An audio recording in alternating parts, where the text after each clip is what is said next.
불과 몇 년 전 갑작스럽게 찾아온 코로나 코비드 19 상황으로 모두가 어려움을 겪기 시작했었습니다. 주일에도 주중에도 교회는 아주 정해진 소수 인원만이 모일 수 있었고, 또 일터도 생업도 큰 타격을 입었었죠. 특히 식당 문을 닫을 수밖에 없었기 때문에 음식은 직접 조리를 하거나 배달을 해서 먹을 수밖에 없었습니다. 그런데 그때 우리의 시선은 나 자신에게만 머물지 않고 교회 안에 더 어려운 음식을 구하기 힘든 분들을 돌아보게 되었고, 또 그 어르신들에게 음식을 조리하고 배달하여 전달해 드렸습니다. 또 조금 더 시선을 넓혀서 지역 공동체, 또 이 주변의 빈민 홈리스들에게도 그 양식을 전해 주었습니다. 또 나아가서 도매 사각지대에 있었던 한인들, 또 한인 교회들을 지원했습니다. 돌아보면 우리가 어쩔 수 없이 불가피하게 선택한 것이 아니라 하나님께서 우리에게 허락하셨던 절호의 기회였음을 깨닫게 됩니다. 그랬던 시절이 어느새 다 지나고, 그때는 그렇게 모이고 싶어 했었는데 이제는 모인다는 것에 대한 감격조차 조금씩 잃어가고 있는 것 같습니다. 그때 매주 함께 섬겼던, 매주 음식을 같이 만들었던 집사님이 이제 운영하시는 가게에 모든 어려움 상황이 지나고 우리 같이 수고했던 교육자들과 함께 신방 겸 점심 식사로 간 적이 있었습니다. 집사님께서 환하게 우리를 맞아주시면서 하시는 말씀이, 목사님, 저의 선교지에 오신 것을 환영합니다. 그날 먹은 음식도 참 맛있었는데 그 말이 맛있잖아요. 알고 보니까 그 가게 앞에 항상 이 홈리스 형제가 머물고 있는데, 그분은 이제 하나님의 마음과 손길을 가지고 그에게 음식을 만들어 전하고 그를 격려하고 위로한 지가 꽤 되었다는 겁니다. 하나님의 일, 하나님의 사역을 통해서 복음을 전하는 것, 선교라는 것, 멀리 어딘가에서 일어나는 사건이 아니라, 선교는 우리 생활 속에서 복음을 살아내려는 복음을 살아내려는 우리의 삶의 모든 영역에서 일어나는 사건이 바로 선교입니다. 그래서 단지 선교는 그 교회라는 어떤 한 곳, 또 교회 밖에 어떤 지역 중심이 아니라, 선교는 하나님께서 중심이 되는 것입니다. 하나님의 사람이 중심이 되는 것이죠. 레슬리 유 비긴이라는 유명한 분이 계신데 1900년대 초 분입니다. 영국 스코틀랜드 장로교회에서 목사 안수를 받고 인도에서 35년 동안 선교사 사역을 했습니다. 은퇴하고 난 다음에 영국에 와서 보니까, 이 모국에 와서 보니까 영국 사회도 그렇고 영국 교회도 그렇고 세속적인, 아주 이성적이고 합리적인 세계관에 함몰되어 있는 겁니다. 사회도 교회도. 그래서 충격을 받았어요. 그래서 이렇게 말합니다. 인도의 빈민촌에서도 찾아볼 수 있었던 희망, 그 희망을 기독교 국가라는 영국에서는 더 이상 찾아볼 수가 없다. 희망의 소멸이라는 유명한 말을 합니다. 이때가 1900년대 중반이에요. 은퇴하고서 그 후에 1914년부터 세상을 떠난 1998년까지 25년 동안 이분은 서구 사회에 다시 파송된 선교사, 다원주의적인 서구 사회로 다시 파견된 선교사로 사역을 합니다. 당시 영국의 교회들은 이 선교라고 하면 다른 지역, 이방 지역에나 필요한 것으로 생각했습니다. 그래서 선교사를 그저 파송하고 또 지원하고 협력하는 것에서 우리가 선교하고 있다라고 생각을 했습니다. 그러다 보니까 정작 교인이 복음화되지 못하는 겁니다. 이제는 오히려 교인들이 복음을 새롭게 받아들이고 복음을 새롭게 살려내야 하는 교인들이 선교의 대상이 된 겁니다. 우리가 다 알듯이 한동안 교회는 역사적으로 수적으로 물적으로 성장했습니다. 수적으로 물적으로 성장하면서 실제로 사회 중심에 있었죠. 근데 교회가 세속화되면서 교회가 사회 변방으로 밀려났지만 여전히 착각하고 있습니다. 교회는 세상의 중심에 있다.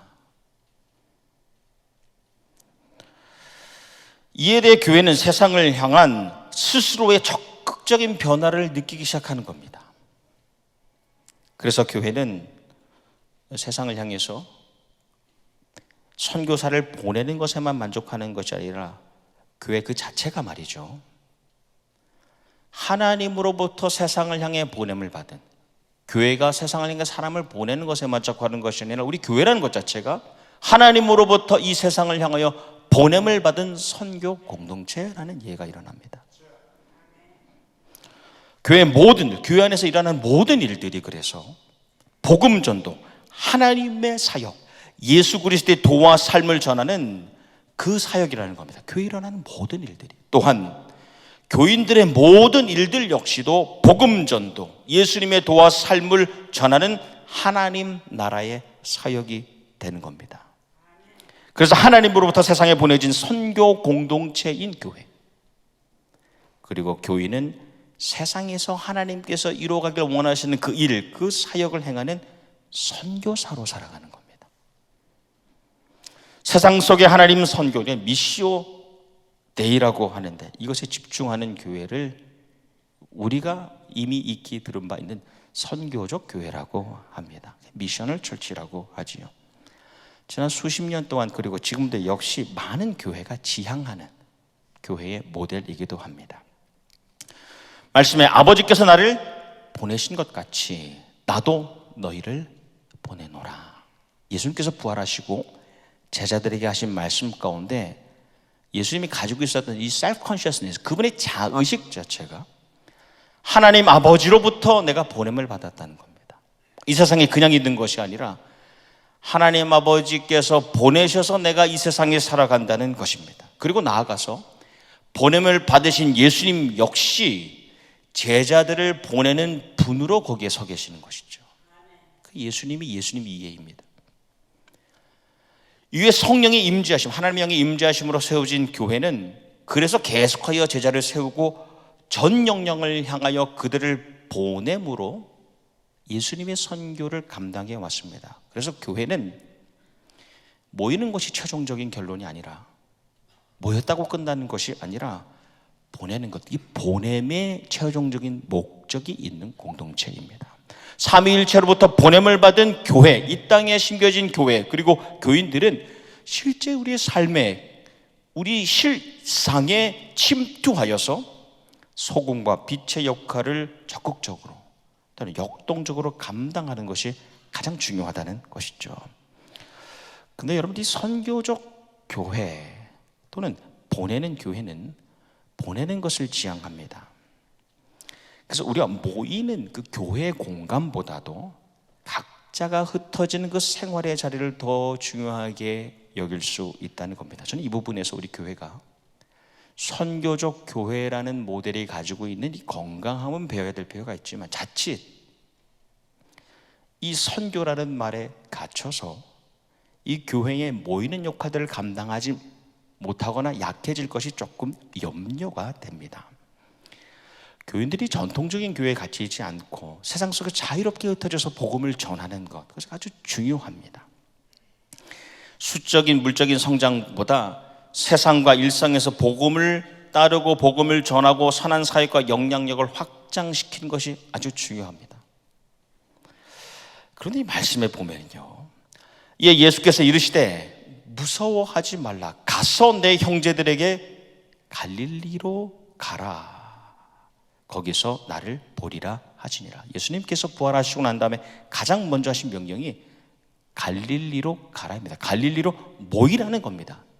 보냄을 받기 전에 먼저 갈릴리에 모이라는 말씀이죠. 우리가 잘 아는 갈릴리는 세상 사람들이 볼 때는 소외와 차별의 자리입니다. 비난받는 곳입니다. 유대 지도자들의 관점에서 보면 무시당하는 자리인데, 그 갈릴리는 예수님의 사역과 삶이 이루어진 자리이자 제자들이 예수님을 배운 곳이고 예수님이 제자들을 가르치신 곳이 갈릴리입니다. 먼저 갈릴리로 가라, 갈릴리에 모이라는 명령이 먼저였습니다. 예수님께서 그 자리, 그 훈련과 양육의 자리에 제자들을 먼저 모으시고 만나시고 보내시기를 원하시는 겁니다. 그래서 선교의 결실은, 여러분, 선교의 목적 자체는 보냄이 있지만 선교의 근원, 선교의 원천, 그 시작점은 모임에 있다는 겁니다. 오늘 말씀에서 제자들은 예수님께서 십자가에 죽으시고 불안해졌죠. 그 인생의 불확실성에서 오는 공포 때문에 모였습니다. 어쩔 수 없이 모였지만 거기에 예수님께서 오시고 그들 가운데 서셔서 하시는 말씀이 너희에게 평강 있을지어다입니다. 에이렌의 휘민. 여러분, 이 평강, 평화 또는 평안은 항상 하나님의 영과 이어져 있죠. 성령님이 임재하신 곳에 평안이 있습니다. 평화가 있습니다. 그래서 예수님께서 성령이 임하시면 먼저 너희가 그 안에서 모이게 될 것을 예언하시는 겁니다. 우리가 잘 알듯이, 그리고 예수님께서 승천하시고 오순절에 제자들이 다 같이 한 곳에 모였는데, 마가의 다락방에 모이잖아요. 모인 무리의 수가 120명이나 되더라입니다. 생각해 보세요. 이 다락방이 작은 곳이 아니라 120명 이상 모일 수 있는 넓은 공간이었다는 겁니다. 하나님이 그 자리를 예비하시고 거기에 모이기를 바라시고 그 안에 성령님이 임재하시고 역사가 일어나면서 거기에서 교회가 세워지게 되는 것이죠. 그래서 이 교회라는 것, 이 초대교회의 태동과 그 핵심은 무엇이냐? 날마다 마음을 같이하여 성전에 모이기를 힘쓰는 모임, 그것이 교회의 우선되는 핵심입니다. 그래서 그 교회에서 일어나는 사귐과 나눔, 사귐과 나눔은 친교와 봉사이지요. 거기로부터 비롯돼 세상으로 확장되는 이웃을 섬김. 그래야 우리 안에서 사귐이 있어야 되고요, 우리 안에서 나눔이 있어야 됩니다. 그리고 난 다음에 선교로 이웃을 섬기는 일로 나아가는 것입니다. 그 이어지니까요, 말씀에 교회가 온 백성에게 칭송을 받고, 이제 감동적인 말씀입니다. 교회가요 온 백성에게 칭송을 받다. 온 백성은요 교인과 세인, 신자와 불신자를 다 포함하는 말입니다. 칭송을 받았다는 다른 표현에 보면, 다른 번역에 호감을 주었다. 교회가 모여서 사귐과 나눔을 하니까 주변에 믿는 자, 믿지 않는 자들이 호감을 느끼는 겁니다. 구원받는 사람이 날마다 더하게 하신 겁니다. 여러분, 선교는 그래서 집에서 일터로, 가정에서 사회로 나아가 감당하는 것이 아니라 그 전에 하나님의 영 안에서 영적, 육적 양식을 먼저 받고 성령을 체험하는 교회 모임에서 시작되는 것이죠. 거기에 우선된 강조점이 있는 겁니다. 선교는 교회 안에서 건강하고도 신령한 모임으로부터 시작되는 겁니다. 그러고 난 다음에 세상을 향하여 강력하고 거룩한 보냄으로 이 선교는 순환되는 겁니다. 그래서 왜 말세냐?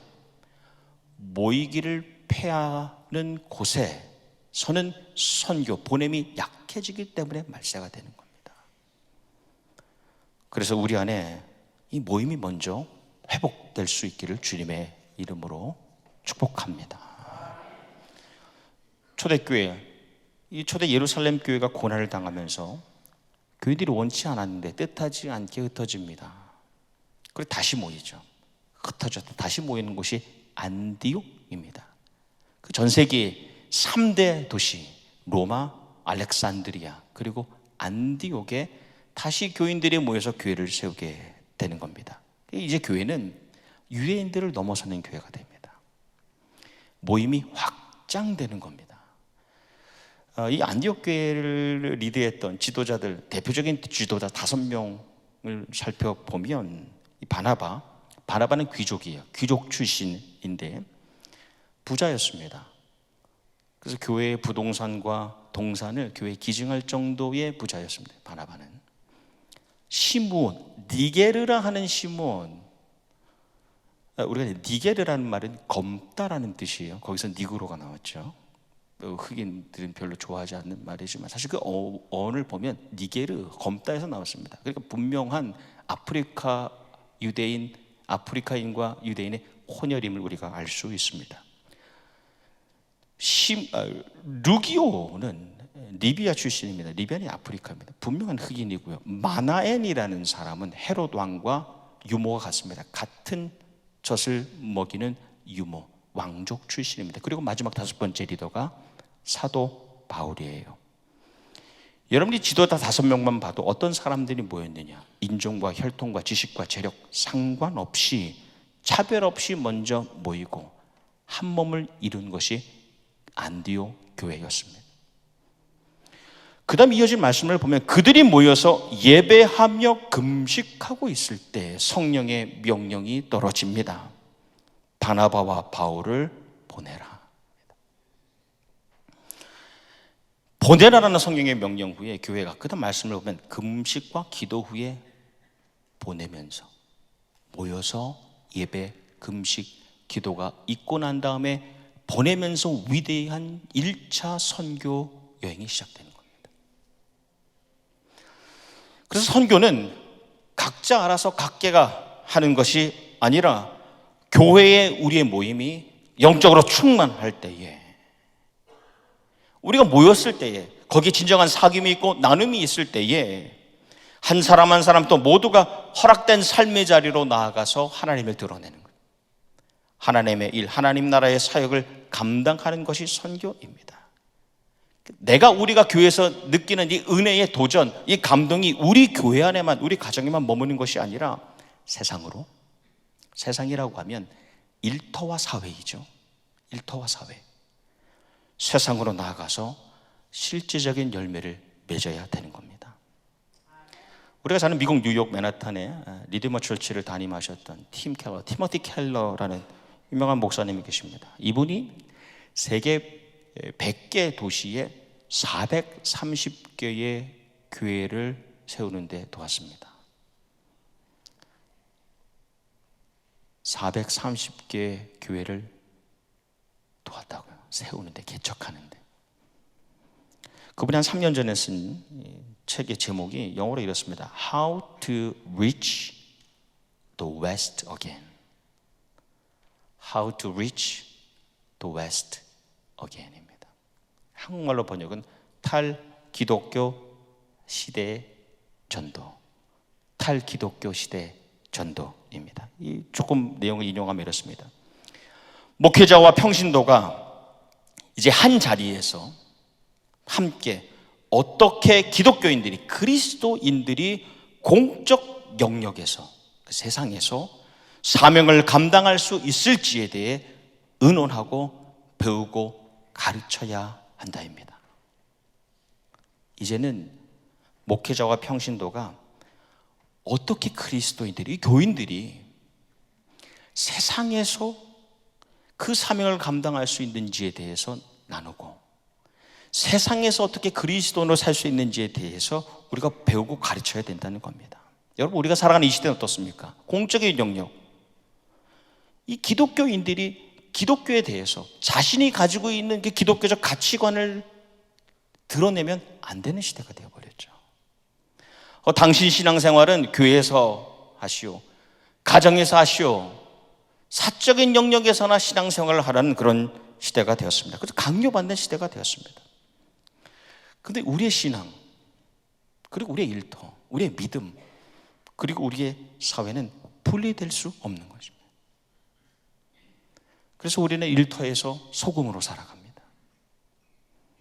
그리고 세상에서, 사회에서, 일터에서 빛으로 공적인 신앙을 살아내는 사람들입니다. 그런 면에서 우리는 다 선교사이죠.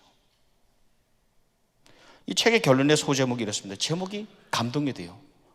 마지막 결론 제목이 세상을 감동시키는 교회로 다시 세워지길 소망하며입니다. 제목에 다 담겨 있죠.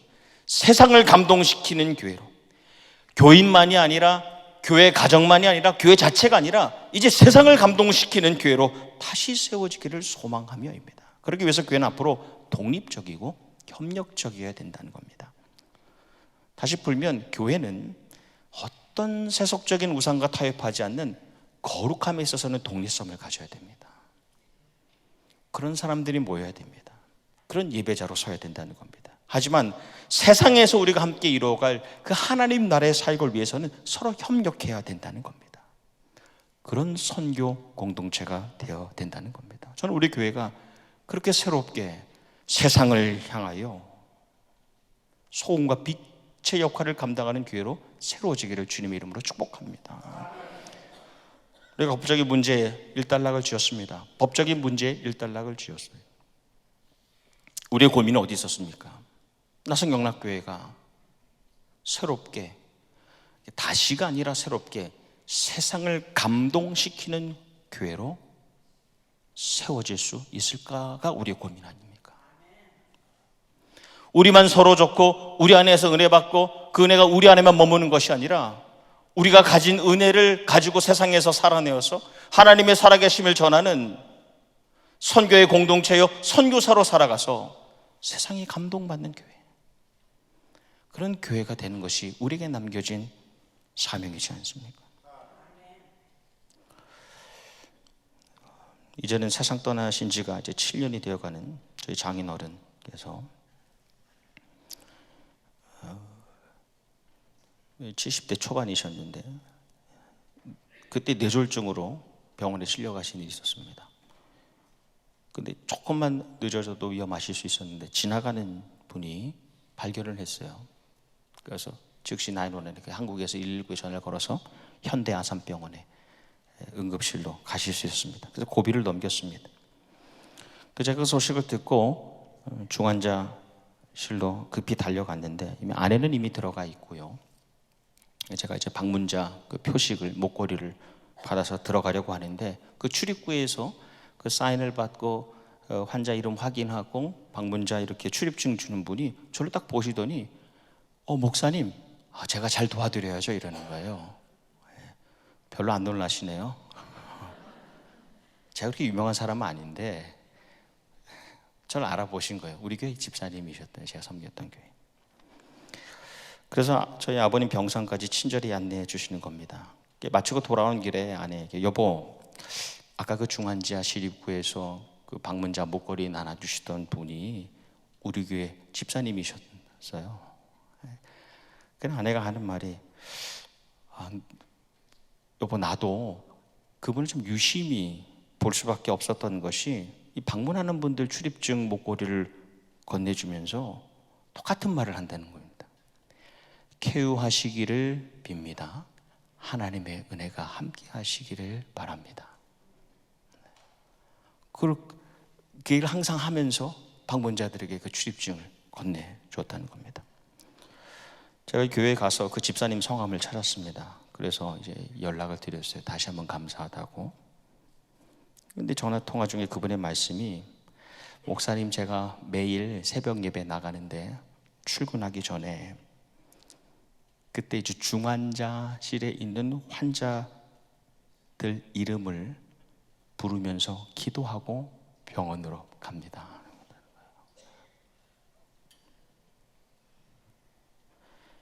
여러분, 내 신앙이 이 교회에, 가정에만 머물지 않고 세상으로, 일터로, 사회로 확장되는 것, 그것이 선교적인 삶이고 선교적인 생활입니다.